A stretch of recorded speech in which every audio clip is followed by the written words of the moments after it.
ଗଡ଼ିଆ ପିଇବା ପାଣି ଯୋଗାଉଛି ମଇଦାନକେଲ ଗ୍ରାମ ପଞ୍ଚାୟତ।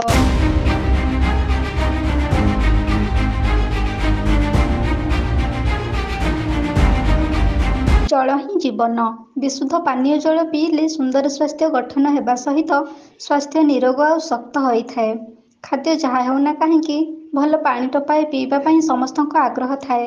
କିନ୍ତୁ ଦୁଃଖର ବିଷୟ ଯେ କେନ୍ଦୁଝର ଜିଲ୍ଲା ସଦର ବ୍ଲକ ଅନ୍ତର୍ଗତ ମଇଦାନକେଲ ଗ୍ରାମ ପଞ୍ଚାୟତର 4 ନମ୍ବର ୱାର୍ଡରେ ଦେଖାଦେଇଛି ଏକ ଅଭାବନୀୟ ଦୃଶ୍ୟ।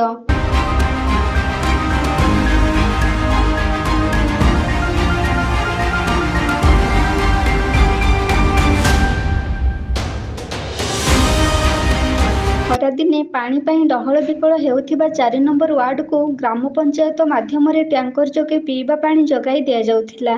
ଦୁଃଖର ବିଷୟ ଯେ ସରକାରଙ୍କ ଦ୍ୱାରା ସ୍ୱଚ୍ଛ ଓ ବିଶୁଦ୍ଧ ପାନୀୟ ଜଳ ଯୋଗାଇବା ବଦଳରେ ଗଳିଆ ଓ ଦୂଷିତ ପାଣି ଯୋଗାଉଥିବା ଦୃଶ୍ୟ ଏ ଅଞ୍ଚଳ ପାଇଁ ଏକ ଚର୍ଚ୍ଚାର ବିଷୟ ପାଲଟି ଯାଇଛି।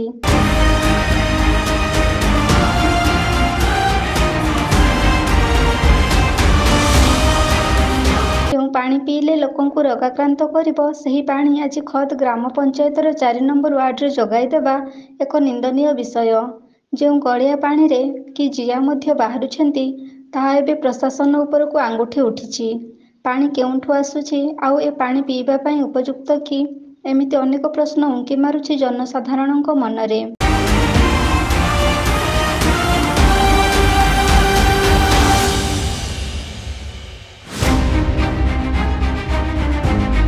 ଭୋକ ବିକଳରେ ଆମ୍ବ କୋଇଲି ଖାଉଥିବା ଦୃଶ୍ୟ ଦେଖିବାକୁ ମିଳିଛି। କିନ୍ତୁ ପାଣି ଟୋପାଏ ପିଇବା ପାଇଁ ଖୋଦ୍ ପ୍ରଶାସନ ଦ୍ୱାରା ଦୂଷିତ ପିଇବା ପାଣି ଯୋଗାଇବା ଏହା ପ୍ରାୟ ପ୍ରଥମ ଦେଖିବାକୁ ମିଳିଛି। ଏମିତି ନିନ୍ଦନୀୟ କାର୍ଯ୍ୟକଳାପକୁ ବିଧିବଦ୍ଧ ଭାବେ ତଦନ୍ତ କରି ପ୍ରକୃତ ଅପରାଧୀକୁ ଚିହ୍ନଟ କରି ଆଇନ ଅନୁସାରେ ଦଣ୍ଡିତ କରିବା ଆଶାରେ 4 ନମ୍ବର ୱାର୍ଡବାସୀ।